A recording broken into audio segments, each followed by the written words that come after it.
La nostra associazione Panvision Ricreare San Berillo ha intenzione di realizzare questi tour culturali per generare una nuova fruizione del quartiere. Cioè il quartiere non deve essere conosciuto soltanto dalle persone che intendono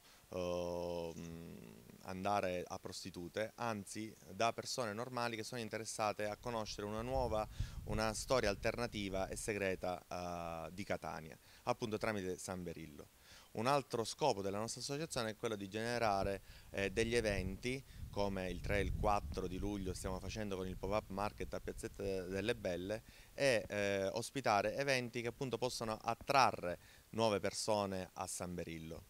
Inoltre nostra intenzione è anche realizzare degli interventi artistici affinché ci possano essere degli attrattori che facciano convogliare sempre più pubblico all'interno di San Berillo. San Berillo, ricordiamo, è una periferia al centro della città, è il cuore nascosto della città.